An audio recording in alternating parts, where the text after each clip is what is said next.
구원은 예수님이 십자가를 지셨기 때문에 우리에게 주어진 것입니다. 죄를 사하고 영혼을 구원하는 것이 얼마나 힘이 들면 하나님의 아들이신 예수님이 죽어야 했습니다. 그리고 예수님과 함께 십자가에서 그 죄를 향해서 내가 죽어야만 구원을 해주겠다. 이것이 바로 하나님의 언약이에요. 그러니까 하나님의 언약이 얼마나 대단한지 알 수가 있단 말이죠. 우리가 구원을 받기 전에 하나님의 아들이 먼저 죽어야 하는 것입니다.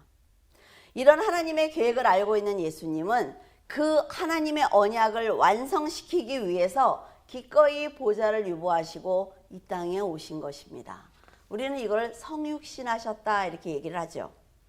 인류의 죄를 자신의 몸에다 담고 십자가에서 그 몸을 벗었기 때문에 예수 그리스도로 인해서 모든 사람들이 구원을 받게 된 것입니다. 길이 열렸단 말이에요. 그러니까 아까 우리 찬양했죠. 누구든지 영생을 얻을 수가 있는 것입니다. 여러분은 예수 그리스도를 믿고 구원을 받으셨습니까? 자신 있게 해야 된단 말이죠. 그런데 내가 교회를 다니니까 나는 구원을 받은 것 같다라는 것이 아니라 정말 나는 거듭났기 때문에 예수 그리스도로 인해서 내가 구원을 받았습니다 라는 확신을 가져야만 합니다. 이제 그리스도의 희생으로 자신이 하나님께 용서를 받았다는 것을 믿고 하나님께 나아가는 사람은 영생을 얻을 수 있는 길이 열린 것입니다. 예수 그리스도가 만드신 구원의 길은 세상에 어떤 사람도 만들 수가 없어요. 그런데 지금 우리가 세상을 보면 구원을 받는 길이 너무나 많단 말이죠. 교주들, 그렇죠? 그리고 모든 종교들이 우리도 하나님인 너희들과 똑같은 하나님을 믿는 거야. 그런데 그 모습이 좀 다를 뿐이야 라고 얘기를 한단 말이죠. 그렇습니까? 성경을 모르면 그렇다고 고개를 끄덕일 수밖에 없단 말이에요.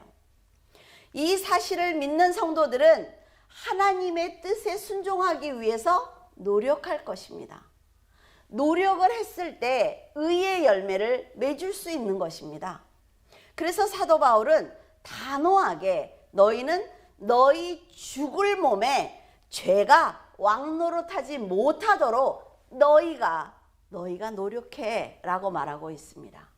하나님께서 강제적으로 내가 죄를 짓지 못하도록 만드시는 것이 아니라 말이에요. 저는 그런 경험은 있습니다. 성격이 급하니까 혈기도 있죠. 그러니까 성격이 막 급하니까 화도 나고 이러는 거예요. 그래서 금식을 계속 하는데 하루는 제가 너무 화가 났어요. 너무 화가 나서 설거지를 하면서 정말 너무 화가 나는데 쨍 소리가 나는 거예요. 갑자기 쨍 소리가 나더니 이렇게 들고 있는 도자기 그릇이 반이 딱 잘라지더니 딱 떨어지는 거죠. 싱크대로. 한쪽은 제가 들고 있는데 정말 큰 충격을 받았어요. 그 도자기 그릇 우리 한때 왜 굉장히 유행한 거 알죠? 이렇게 두꺼운 거, 무거운 거.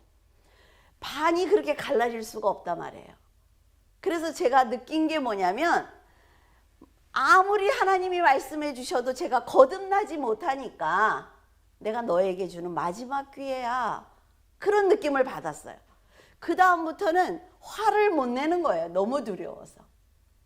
하나님께서는 우리 이 몸에다가 죄를 짓지 못하도록 네가 노력해달라고 말씀하고 계시는 거예요. 성도는 예수님과 함께 십자가에서 죽었습니다. 그래서 세상의 어떤 죄도 우리의 지체를 다스릴 수가 없어요. 근데 우리는 늘 핑계를 대죠. 내 육신이 연약해서. 오늘 한 번만. 그렇지만 그 오늘 한 번만을 내가 결단해서 안 할 수 있다는 거죠. 자, 다니엘서 3장 15절에서 18절. 이제라도 너희가 준비하였다가 모든 악기 소리를 들을 때 내가 만든 신상 앞에 엎드려 절하면 좋거니와 너희가 만일 절하지 아니하면 즉시 너희를 맹렬히 타는 불문불 가운데 던져 넣을 것이니 능히 너희를 내 손에서 건져낼 신이 누구이겠느냐 하니 사드락과 메삭과 아벳느고가 왕에게 대답하여 이르되 느부갓네살이여 우리가 이 일에 대하여 왕에게 대답할 필요가 없나이다. 왕이여, 우리가 섬기는 하나님이 계시다면 우리를 맹렬히 타는 풀무불 가운데서 능히 건져내시겠고 왕의 손에서도 건져내시리다. 그렇게 하지 아니하실지라도 왕이여, 우리가 왕의 신들을 섬기지 아니하고 왕이 세우신 금신상에게 절하지도 아니할 줄을 아옵소서. 여러분이 이 말씀이요, 굉장한 믿음입니다. 지금 왕이 이 사람들을 앞에다 세워놓고 묻는 거예요. 거기에 이런 대답을 할 수 있다는 건 대단한 것입니다. 성도들의 믿음을 어디까지 지켜야 되는지 이 세 사람을 보면 알 수가 있어요. 우상을 숭배하라는 협박을 지금 당하면서도 끝까지 믿음을 지키는 이 세 사람을 보면 성도들이 어떻게 믿음 생활을 해야 되는지 알 수가 있단 말이죠. 사드락과 메삭과 아벳느고는 바벨론이 예루살렘을 침공했을 때 다니엘과 함께 끌려왔습니다. 이들은 바벨론이 세운 금신상을 숭배하라는 말을 거부하다가 풀무불에 던지는 시험을 당하게 된 거예요. 풀무불이 뭐예요? 사람이 피운 불을 얘기하는 거죠. 그러니까 용광로를 얘기하는 거예요. 끝까지 나는 할 수 없다는 강한 믿음을 보여드렸단 말이에요. 바벨론 왕 느부갓네살은 자기의 세력 확장과 정복을 기념하기 위해서 아주 커다란 금신상을 세웠어요. 그래서 금으로 다 도금을 했죠. 그리고 사람들에게 모두가 악기 소리가 나면 절해라 라고 명령을 내렸습니다. 그러면서 하는 얘기가, 만약에 절하지 않으면 저 풀무불에 내가 던져 넣을 거야 하고 옆에다가 풀무불을 피웠단 말이에요. 보이지 않는 게 아니라 말이죠. 그러니까 자, 막 온갖 악기가 울려 퍼지니까 사람들이 다 절을 하는 거예요. 그런데 이 세 사람이 절하지 않고 서 있었어요. 그러니까 거기서 권력을 잡고 있는 가나안 사람들이 느부갓네살에게 와서 하는 말이, 저 사람들 세 명이서 절하지 않았습니다 라고 참소를 했습니다. 그러니까 참소는 뭐예요? 자기의 이익을 위해서 거짓말을 보태고 어떻게든지 저들을 무너뜨리기 위한 계략을 가지고 말을 했단 말이죠. 그러니까 왕이 화가 난 거예요. 그러면서 하는 얘기가, 그들을 끌고 와라. 그래서 그들이 끌려왔죠. 그때 느부갓네살이 그들에게 하는 말이, 너희들 왜 절하지 않아? 내가 너희들한테 분명히 얘기를 했어. 절하지 않으면 죽이겠다고 얘기를 했는데 너희들 왜 절하지 않아? 라고 말을 했어요. 근데 그 당시에 느부갓네살이 다윗과 이 세 사람을 굉장히 사랑했습니다. 그러니까 죽이고 싶지 않은 거예요. 그러면서 기회를 한번 줍니다. 다시 한 번의 악기 소리가 날 때 너희들이 절해라. 그러면 너희들을 살려줄게 라고 말을 했습니다. 그러면서 하는 얘기가, 내가 풀무불에 던지면 구해낼 신이 없어 라고 얘기를 하는 거죠. 아주 확신을 가지고 얘기를 합니다. 내가 믿는 내 신보다 더 큰 신은 없어. 그러니까 아무도 너희들을 도와줄 수 없으니까 절해 라고 말을 하고 있습니다. 이런 상황에서 순종하지 않을 사람이 어디 있을까요? 자, 옆에서 활활 타는 풀무불을 보고 있어요. 거기다 집어넣겠다는데 어떻게 절하지 않습니까? 저도 이 상황을 생각을 해봤어요. 저는 이렇게 조금씩 엎드리다가 나중에 엎어질 것 같아요. 왕이 쳐다보면 너무 무서워가지고. 두렵다 말이에요. 두려워요. 십자가에서 예수님과 함께 죽지 아니하면 굴복할 수밖에 없습니다. 근데 이 사람들은 지금 이 느부갓네살의 명령 앞에 이미 죽은 자로 서 있기 때문에 거절할 수가 있는 거죠. 그래서 세 사람이 대답하기를, 우리가 우상 숭배를 하지 않아서 죽을 위기에 처한 건 맞습니다. 하지만 하나님이, 만약 우리는 하나님이 살아계시다는 걸 믿지만 만약 하나님이 우리를 구해주지 않아도 우리는 죽더라도 당신의 말에 순종하지 않겠습니다 라고 대답을 했어요. 죽을 수밖에 없는 이런 상황에서 담대하게 우상 숭배를 하지 않겠다라고 말할 수 있는 성도가 몇이나 되느냐 말이에요. 느부갓네살은 평상시에 이 사람들을 너무 사랑했단 말이에요. 그런데 이들이 자기가 원하는 대로 지금 따라주지 않고 있는 거예요. 그러니까 느부갓네살은 이 사람들을 살리고 싶지만 지금 백성들이 보고 있단 말이에요. 그러니까 이 사람들을 살려줄 수가 없는 거예요. 그러니까 사람들에게 용광로의 불을 7배나 더 뜨겁게 해라. 그래서 얘네들을 거기다 집어넣어 라고 명령을 내렸어요. 그 용광로의 불이 얼마나 뜨거우면 세 사람을 잡고 가던 사람들이 먼저 타 죽었다라고 기록이 되어 있죠. 이걸 우리는 성경에 기록되어 있는 옛날 얘기로 들으면 안 된단 말이죠. 이들에게는 의의 종이 되거나 죄의 종이 되는 두 가지의 선택밖에 없습니다. 지금 우리들도 그렇지 않나요? 우리가 지금 이런 상황에 있어요. 이런 상황에 있습니다. 지금 우리가. 그러면 우리에게 어떤 선택이 있느냐 말이죠. 자신들의 지체를 하나님을 배신하는 불의의 도구로 들이지 않겠다는 다짐을 이들이 한 것입니다. 지금 용광로로 지금 가고 있는 거는 얼마나 무서울까요?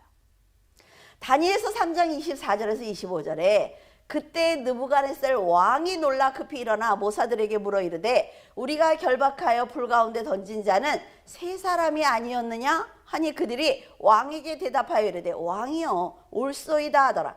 왕이 또 말하여 이르되 내가 보니까 결박되지 아니한 네 사람이 불 가운데로 다니는데 상하지도 아니하였고 그 넷째 모양은 신의 아들과 같도다.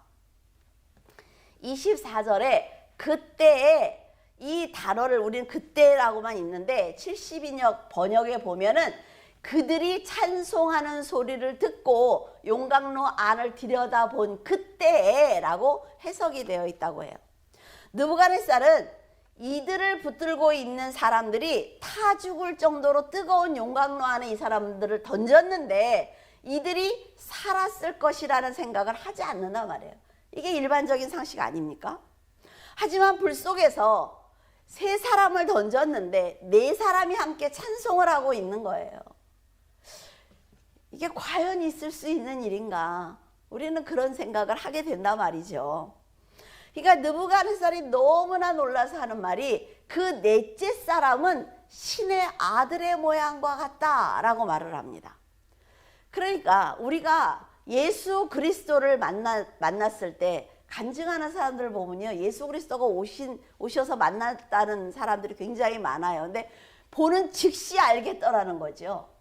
그리고 예수님이 3일 만에 다시 부활하셨을 때 제자들도 알아봅니다. 그렇죠? 못자국을 보여주니까 금방 알아봐요. 예수 그리스도가 우리가 예수 그리스도를 만났을 때 와, 구세주구나 라는 것을 금방 알 수 있다는 거죠. 얼마나 멋집니까? 오셨는데 우리가 못 알아보면 어떻게 하겠어요? 그렇죠? 우리가 하나님을 알아볼 수 있다는 거, 이건 얼마나 큰 은혜인지 모른다 말이죠. 하나님이 지금 예수 그리스도가 그 불 속에서 함께 계실 때 학자들은 저는 예수 그리스도라고 믿어요. 그래서 학자들은 뭐라고 그러나 찾아보니까 천사다 라고 말한 사람도 있고 블레셋 사람들이 믿는 신의 그 사상을 갖고 있기 때문에 자기들의 신의 모양 아들과 같다라고 풀었을 것이다. 그 느부갓네살이 그렇게 알 것이다 라고 하는 학자들도 있어요. 근데 저는 예수 그리스도라고 말씀을 드리고 싶은 거죠.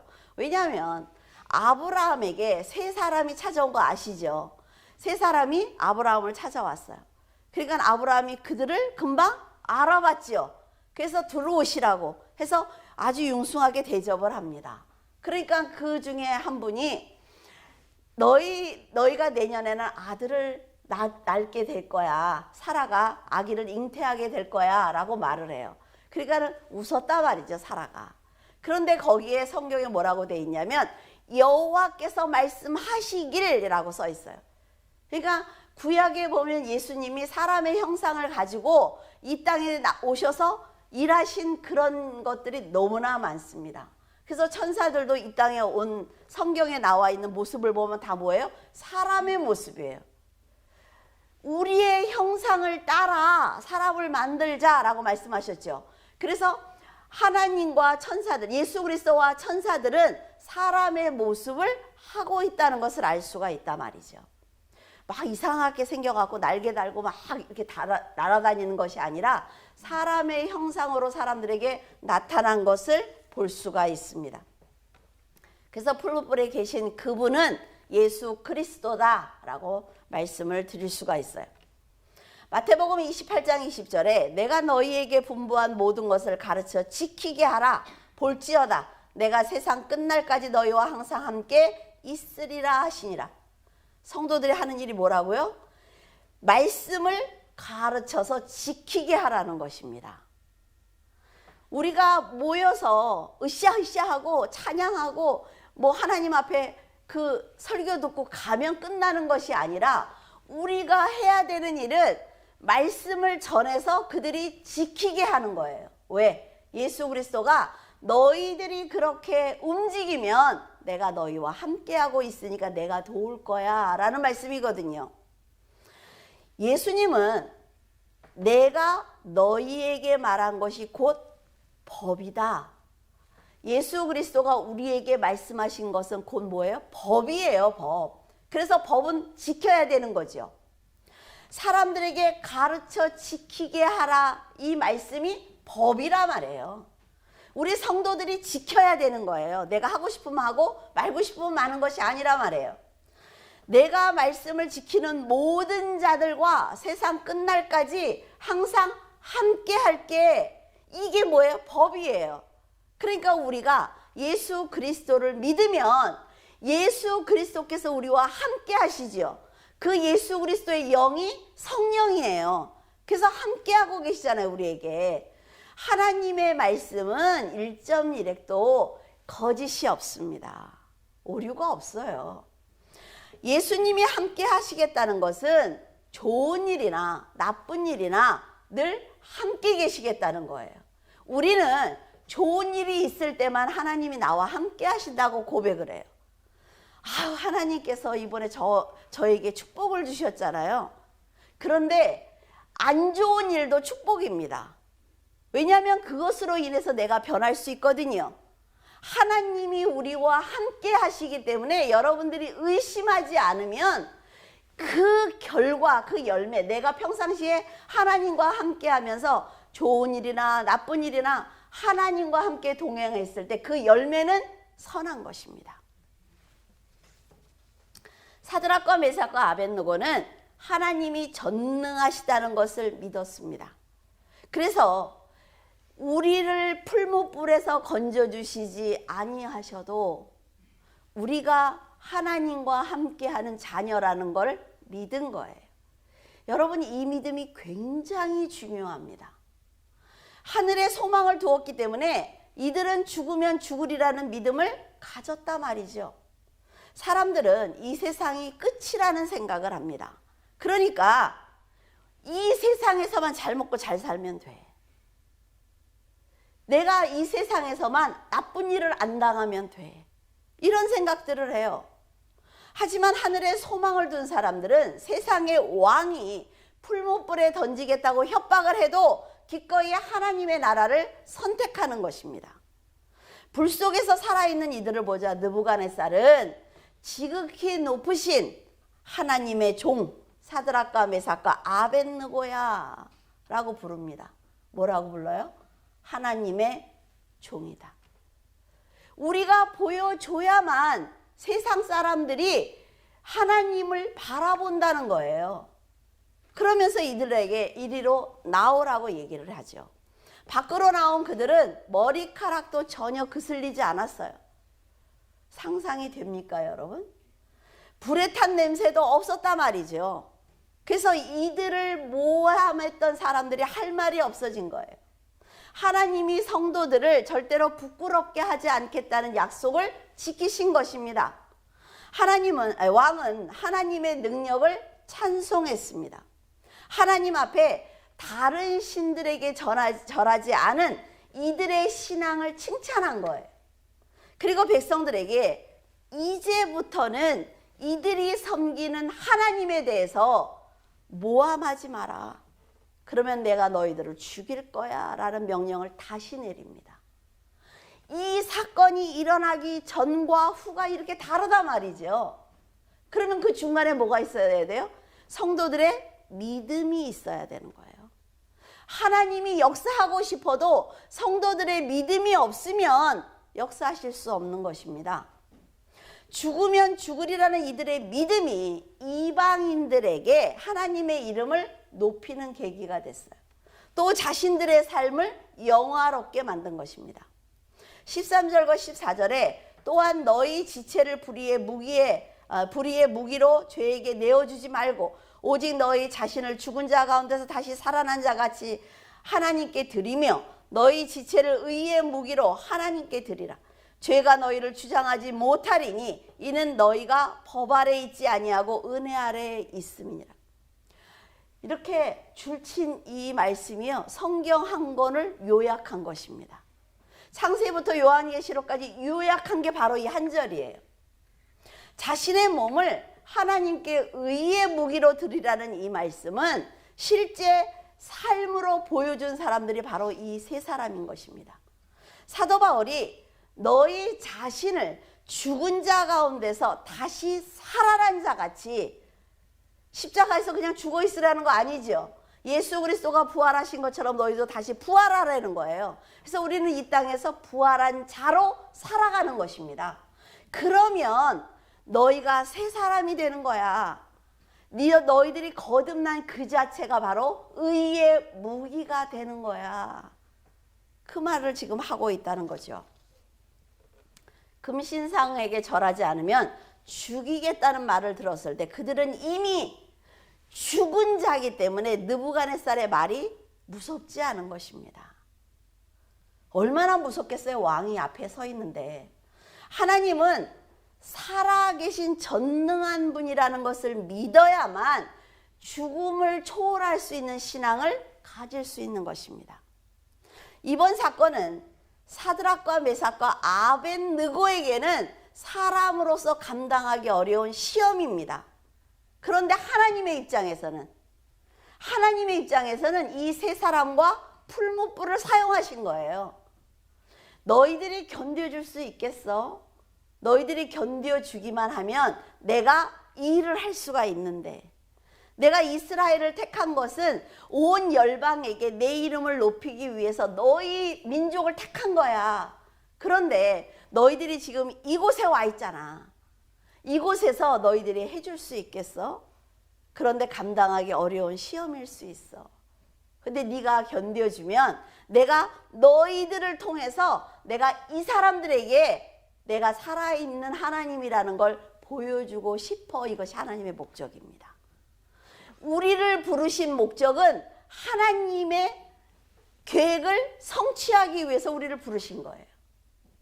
그래서 우리는 하나님의 의의 도구가 되어서 하나님께서 얼마나 위대하신 분인지 알 수 있도록 행동하는 것이 하나님이 우리에게 바라시는 것입니다. 만약 사드락과 메삭과 아벳느고가 죽음이 두려워서 왕의 명령대로 악기 소리에 맞춰 절을 했다면 하나님의 계획은 뒤로 미루어질 것입니다. 아시겠어요? 그러나 우리가 확실하게 알아야 하는 것이 있습니다. 이 세 사람이 아니더라도 하나님이 그 현장에서 이들에게 하나님의 살아계심을 보여주고 싶으면 다른 사람, 믿음으로 반응하는 누군가가 또 있다는 거죠. 그러니까 우리는 내가 아니면 안 돼, 이런 생각을 하면 안 돼요. 그 일은 내가 아니면 안 돼. 물줄기 교회 내가 목사가 아니면 안 돼, 이런 생각을 하면 안 된다는 거죠. 왜? 하나님의 일은 하나님이 하시는 거예요. 하나님이 이끌어 가시는 거죠. 그리스도의 지체로서 우리가 지금 사명을 감당하는 거예요. 머리와 몸 중간에 목소리의 역할을 하는 거예요. 목사들은 그거지, 우리가 하나님의 계획을 성취하는 것이 아닙니다. 제가 여러분들에게 설교를 이렇게 했다 그래서 하나님의 계획을 제가 나 때문에 성취됐어 이러는 거예요? 아니에요. 하나님이 저에게 주신 사명을 제가 지금 그냥 감당하고 있는 거죠. 이들이 풀무불에 던져 넣겠다는 협박을 받고도 만약 하나님이 우리를 살려주시지 않는다고 해도 나는 우상숭배를 할 수 없어 라고 담대하게 말했기 때문에 하나님이 그 다음 작업을 하실 수가 있는 거예요. 바벨론 사람들에게 하나님을 높여야 되는 이 순간에 이 사람들이 이런 결단을 할 수 있는 게 뭐라고요? 평상시에 이런 신앙을 가지고 있었다는 거예요. 이게 여러분 너무 중요한 얘기입니다. 내가 평상시에 어떤 신앙을 갖고 있느냐, 내가 평상시에 하나님을 어떻게 생각하고 있느냐, 이것은 내 행동을 열매를 맺을 수 있는 과정이 되는 거예요. 나는 못해, 나는 못해라고 하면 못해요. 끝까지 못합니다, 여러분. 하나님이 일하실 그 시점에 가룟 유다처럼 악한 일을 담당하는 사람이 나서기도 합니다. 그리고 이들처럼 선한 일을 감당하는 사람들이 나서기도 해요. 만세전부터 가룟 유다는 예수님을 팔게 정해진 게 아니란 말이에요. 이걸 정확하게 알고 계셔야 돼요. 가룟 유다를 보면서 아휴 너는 그래 그렇게 하느라고 택함을 받았어. 너는 그런 거야. 아니요. 가룟 유다가 그 자리에서 예수님께 회개하고 잘못했다고 하면 하나님은 또 다른 사람이 그 예수님을 팔아서 돈을 벌고 싶은 사람이 나타나는 거예요. 그 사람을 사용하시는 것입니다. 여러분들이 안 하고 싶으면 안 할 수 있다는 거예요. 아시겠어요? 자신의 지체를 죄의 종으로 내어주어서 사망에 이르는 사람도 있고 순종의 종으로 의에 이르는 사람도 있습니다. 그래서 성도들은 영분별을 잘해야 되는 거예요. 영분별을 잘하기 위해서는 어떻게 해야 되죠? 성경을 알아야 되는 거예요.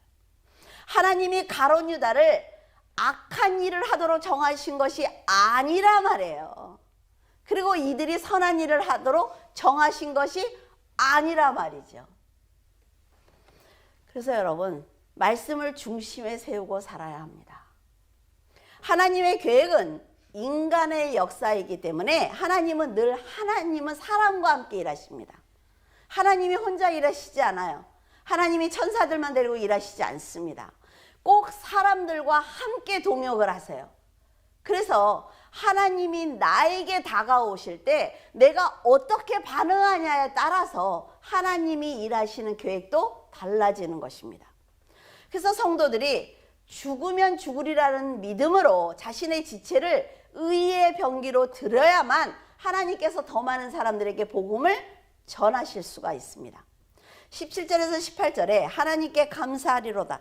너희가 본래 죄의 종이더니 너희에게 전하여 준 바 교훈의 본을 마음으로 순종하여 죄로부터 해방되어 의의 종이 되었느니라.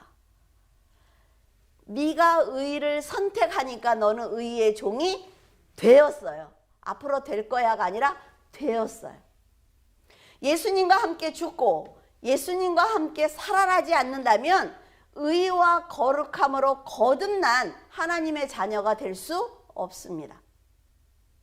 그래서 율법은 폐해졌습니다. 왜? 예수님이 완성했으니까. 근데 우리에게 율법이 없으면 어때요? 우리가 죄를 알 수 없어요.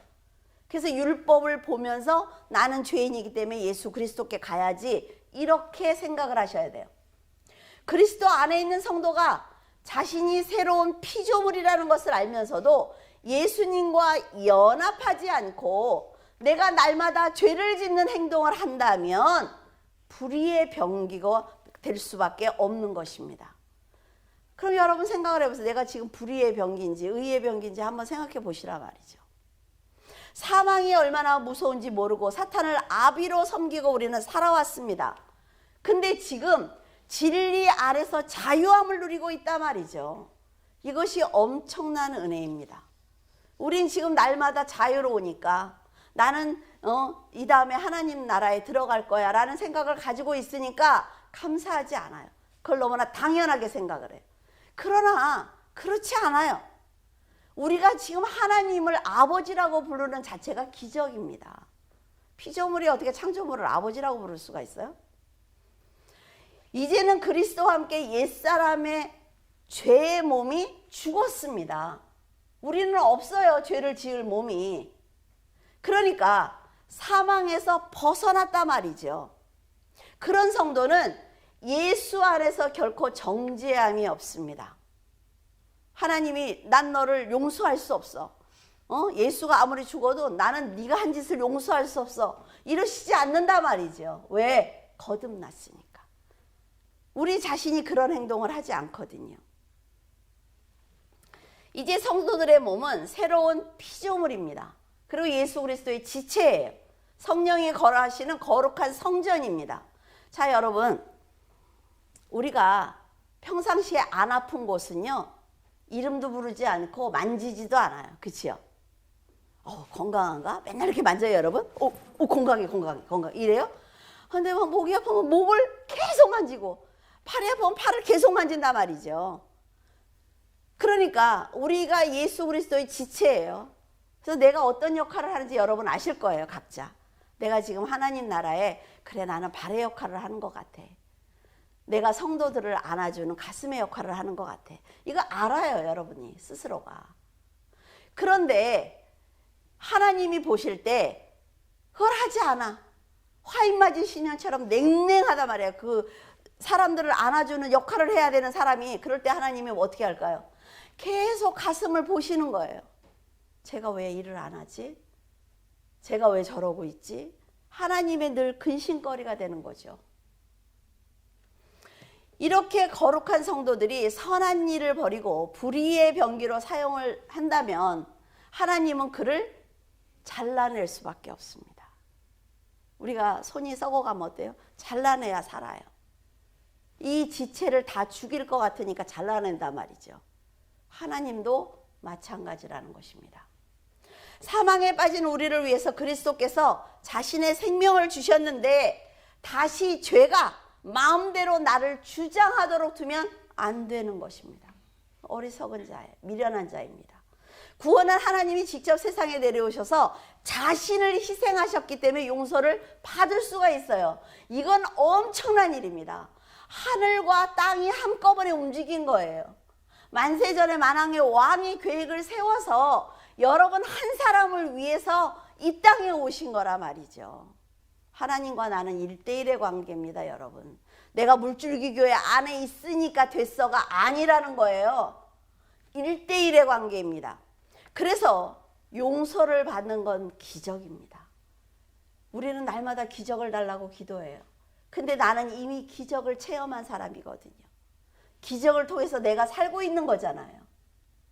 그런 귀중한 몸을 불의의 병기로 사용하고 썩을 것을 위해서 산다면 하나님도 더 이상 죄와 사탄으로부터 보호하시지 않습니다. 내가 너에게 여러 번의 기회를 줬잖아. 그러지 말라고. 안 해? 그래, 그냥 그렇게 살아. 그러면 그 사람은 어때요? 자유로워요. 죄 안에서 자유롭습니다. 막 살아도 돼요. 그래서 여러분은요, 여러분의 몸을 죄가 주관하지 못하도록 여러분이 노력을 해야 돼요. 우리는 이제 법 아래 있지 않고 은혜 아래 있습니다.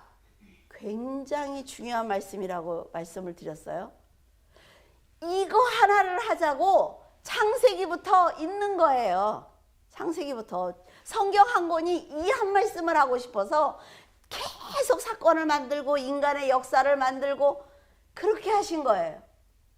하나님은 은혜 아래에 있는 성도들을 법으로 판단하시지 않습니다, 이제. 왜? 은혜 아래에 있으니까. 은혜로 진리 안에서 자유를 누리면서 잘못하는 것을 방향을 전환해 주시기 위해서 일하고 계세요. 우리가 율법 아래 산다면 모든 것을 법으로 판단합니다. 그래서 죄가 우리를 주관해요. 하지만 이제는 율법을 완성하신 예수 그리스도께서 우리를 감싸고 계신다 말이죠. 그래서 우리가 기도 다 끝나고 나서 뭐래요? 예수 그리스도의 이름으로 기도드립니다. 하나님, 저는 죄인이기 때문에 하나님께 기도를 할 수가 없어요. 그런데 제가 죄인인 이 기도를 드리는데 예수님의 이름으로 감싸서 하나님이 받아주시면 안 될까요? 이거예요. 그래서 우리는 올바른 삶을 살기 위해서 율법을 바라보면서 그쪽으로 가지 않으려고 노력을 해야 되는 거예요. 그리고 예수 그리스도를 바라봐야 하는 것입니다. 우리를 이토록 사랑하시는 예수 그리스도를 요한계시록에 나오는 7 교회를 향해 예수님이 그렇게 말씀하십니다. 내가 어떤 권세를 가졌는지 알아?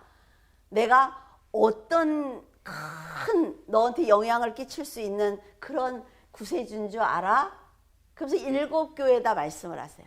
근데 우리는 7 교회를 보면서 그 교회가 이런 잘못을 했네, 이런 잘못을 했네 이러지만 가장 중요한 게 있어요. 7 교회에 뭐냐면 그들이 지은 죄를 용서하시는 것입니다. 에베소 교회 너 이런 걸 저질렀지? 그런데 이기는 자에게는 내가 생명나무를 줄게. 뭐예요? 이길 수 있어. 이 얘기예요. 내가 어떤 죄를 용서하는지 너희들이 볼래? 그러면서 7 교회를 말씀하신 거예요.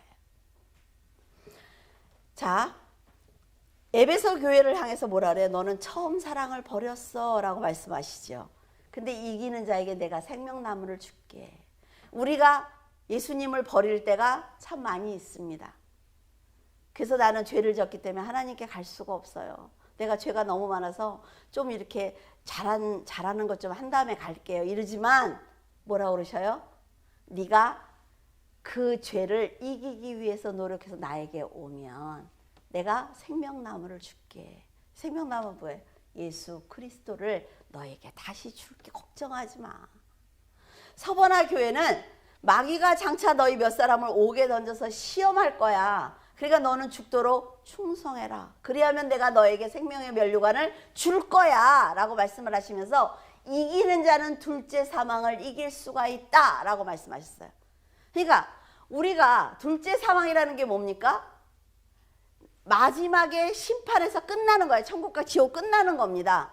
그러면 어떻게 해야 돼요? 우리가 첫째 사망을 맞이하기 전에 믿음으로 다시 돌이켜야 됩니다.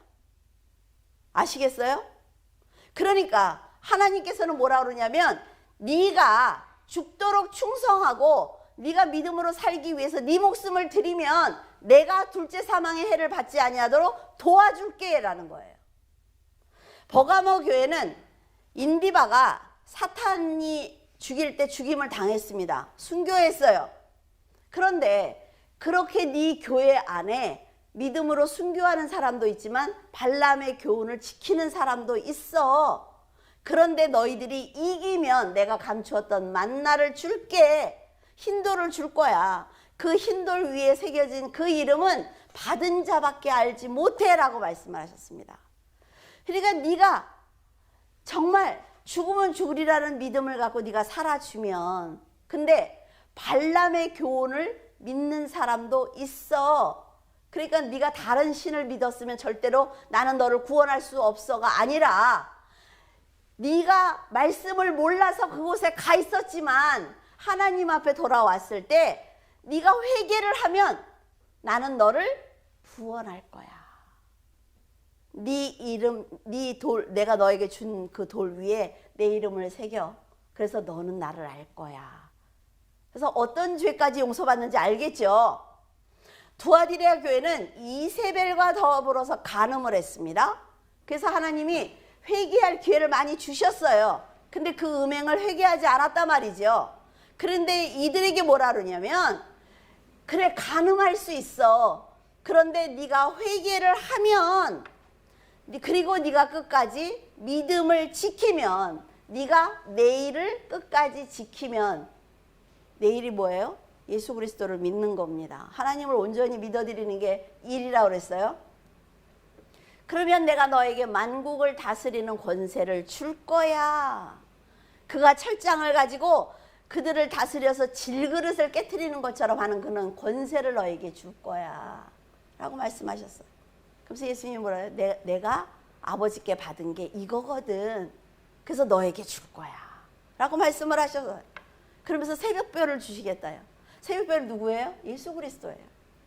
예수 그리스도가 얼마나 귀한 분인지 우리가 알아야 된단 말이에요. 모든 죄에 예수 그리스도가 없으면 용서를 받을 수 없는 것입니다. 사대교회는 하나님 앞에 행위가 온전한 것을 찾지 못하겠어, 내가 너를 보면. 그러면서 나는 네 행위를 알아. 너는 날마다 내가 하나님을 믿으니까 살았다고 말하지만 내가 너를 볼 때 너는 죽은 자야 라고 말씀하셨어요. 그러면서 이기면 흰옷을 입게 될 거야. 너는 거룩한 성도가 될 수 있어 라는 거죠. 내가 그 이름을 생명책에서 결코 지우지 않을 거야. 그러면서 뭐라 그래? 내가 하나님과 천사들 앞에서 너를 내가 구원한 귀한 내 자녀라고 인정할 거야. 예수님이 하시겠다는 거예요. 빌라델비아 교회는 네가 작은 능력을 가지고도 내 말을 지켰어. 내 이름을 배신하지 않았어. 우리는 뭐라 그래요? 나는 저 권사님처럼 저렇게 믿음이 크지 않아요. 근데 지금 뭐라 그러죠? 아주 적은 능력, 하나님을 사랑하는 그 능력을 가지고 너는 올바로 살기 위해서 노력을 했고 내 이름을 더럽히지 않기 위해서 너는 정말 노력을 했어. 그걸로 됐어 라고 말씀하시는 거예요. 그런데 축복이 뭐냐면 온 세상에 임해서 땅에 거하는 자들이 엄청난 큰 시험을 당할 때 내가 면하게 해주겠다. 세상에 임하는 7년 대활 날에 내가 너를 면하게 해줄 거야 라는 엄청난 약속을 하십니다. 이기는 자는 하나님의 성전에 기둥이 되게 하시겠대요. 그러니까 뿌리 뽑지 않겠다는 거죠.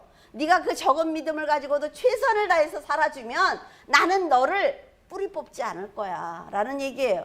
내가 하나님의 이름과 하나님의 성, 곧 하늘에서 내 하나님으로부터 내려오는 새 예루살렘의 이름과 나의 새 이름을 그 위에 기록하겠대요. 우리가 이렇게 다니다 보면 돌에다가 민서와 누가 사랑한다고 막 왜 거기다가 그렇게 쓰는지 모르겠어. 알 수가 없어. 더 지저분하게. 그러면 거기 옆에 또 소심하는 또 작게 써. 막. 누구와 누가 사랑을 한다고. 그냥 자기네들끼리 했으면 좋겠어. 그냥 그렇게 새기는 걸 좋아해. 믿음이 있나 봐요. 하나님이 이렇게 새기겠다 그러니까 지들도 그렇게 하는 것 같아. 이름을 새기겠대요. 놀랍지 않습니까? 라오디아 교회는 네가 미지근해서 역겨워서 내가 너를 토해내겠대. 뜨겁든지 차갑든지 하라는 거죠.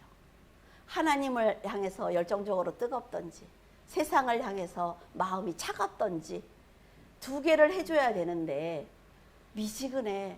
먹을 수가 없어. 먹을 수가 없댄다 또. 물인 줄 알고 또 먹을 수가 없대. 제가 그래서 물을 먹으니까 그래 미지근한 거 괜찮은데 순간 그 생각을 했거든요. 그러면서 뭐라 그러시냐면 불로 연단한 금을 사서 부요하게 해라.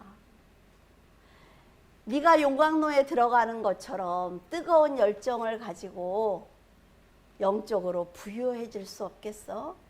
흰옷을 사서 입어 벌거벗은 수치를 보이지 않게 해. 안약을 사서 바르면 좋겠다. 영적인 눈이 띄어졌으면 좋겠어. 그러면서 이기는 자는 내가 보좌에 앉은 것처럼 너를 보좌에 함께 앉게 해줄게. 왕으로 만들어주겠다는 거예요. 여러분이 가진 믿음이 놀랍지 않습니까? 예수님이 죽어주고 예수님이 준 그 은혜를 가지고만 있으면 이런 축복을 받는단 말이에요. 7교회를 향해 하신 말씀을 보면 예수 그리스도께서는 사람들의 생살 여탈권을 가지고 계신다는 걸 알 수가 있죠. 저는 허직 생사 여탈권이라고 알고 있었어요. 그래서 쓰려고 보다가 이게 맞나? 그런데 생살 여탈권. 그래서 한자까지 내가 탁 넣어줬잖아요. 친절하게. 이기는 자에게 주시는 상이 모두 예수 그리스도라는 것을 알 수가 있습니다.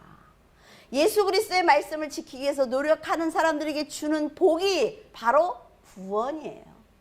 하나님의 나라에서 영원히 생명을 누리고 사는 영생입니다. 그 어떤 것도 우리가 부러워하고 부족함이 없는 완전한 축복입니다. 아주 완벽한 축복이에요. 우리가 며칠 전에도 저도 이제 기도를 막 하는데 하나님이 저에게 그런 말씀을 하셨어요. 나는 네가 기도하는 거를 한 가지도 응답하지 않은 것이 없는데 내가 볼 때 너는 걱정을 사서 하는 애 같다고. 그래서 정말 머리가 이만했거든요. 근데 그 말씀을 딱 듣는데 싹 없어졌어요. 그게 걱정을 사서 한다는데 정말 거기다 대고 또 하나님 그래도 막 이럴 수는 없잖아요. 그렇죠? 완벽한 은혜를 우리에게 주셨는데 우리는 그 안에서 그래도 하고 있다는 거죠.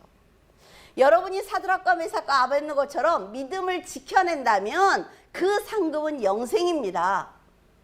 그리고 하나님의 나라의 백성이 되는 거예요. 상급이. 근데 우리는 내가 이걸 잘했으니까 하나님이 나한테 상급을 주시겠지? 어떤 상급을 원하세요? 사도 바울은 그래서 22절에 그러나 이제는 너희가 죄로부터 해방되고 하나님의 종이 되어 거룩함에 이르는 열매를 맺었으니 그 마지막은 영생이다. 성경에 다 기록이 돼 있어요. 이 영생을 선물로 주시기 위해서 죄의 싹이 사망이라 말이죠. 그러니까 그의 죄의 싹스로 예수 그리스도가 자신의 몸을 내어준 것입니다. 그래서 싹을 지불하고 우리는 지불할 게 없어요. 그냥 살면 되는 거예요. 그리고 지불했으니까 죽은 가운데 있잖아요. 죄 가운데. 그러니까 우리를 다시 살리신 거예요. 부활하셨죠. 그 누가 이런 사랑을 줄 수가 있겠습니까? 성도들이 범사에 감사하는 마음으로 은혜 안에 거하기만 한다면 하나님은 끝까지 동행하시면서 하나님의 나라로 우리를 인도하실 것입니다. 여러분이 살아가면서 감사하는 마음과 순종하는 믿음을 드린다면 예수 그리스도 안에서 영생을 누리며 하나님의 영광을 누릴 수가 있습니다. 늘 믿음으로 승리하는 거룩한 성도가 되시기를 바랍니다. 기도하겠습니다. 사랑하는 하나님 아버지, 깊은 감사를 드립니다. 저희들은 자녀들이 상처만 나도 가슴이 아픈데 어리석은 저희들을 위해서 아들을 십자가에 달아 죽이신 그 마음은 얼마나 아프셨습니까? 그 사랑을 날마다 잊고 살아가고 있지만 어쩌다 하나님을 바라보는 그 눈을 보시고 그래도 나를 바라보니 고맙다고 말씀하시는 하나님의 말씀이 너무 죄송스럽습니다. 하나님, 다시는 죄의 짐을 지지 말라고 내가 너희 근심과 염려를 모두 지고 십자가를 졌으니 너희들은 나를 믿고 근심과 염려의 짐을 모두 십자가 아래 내려놓으라고 말씀하시지만 저희들은 여전히 휘청거리며 짐을 지고 있습니다. 하지만 이제는 하나님의 사랑의 크기와 예수 그리스도의 권세와 성령의 능력을 알았사오니 믿음으로 살아보겠습니다. 믿음 없이 흔들렸던 저희들을 그래도 내 자녀라고 지켜주신 하나님의 사랑을 다시 한번 되새겨봅니다. 올 한 해 말씀을 통해 조금 더 자라게 하신 하나님의 마음을 깨달았사오니 더 성숙한 자녀로 살겠습니다. 하나님 아버지 사랑합니다. 그리고 감사합니다. 그리고 죄송합니다. 더 나은 자녀로, 더 성숙한 자녀로 살아가면서 사드락과 메삭과 아벳느고처럼 아버지의 이름을 높이겠사오니 지켜봐 주시옵소서. 진심으로 감사를 드리며 예수 그리스도의 이름으로 기도드립니다. 아멘.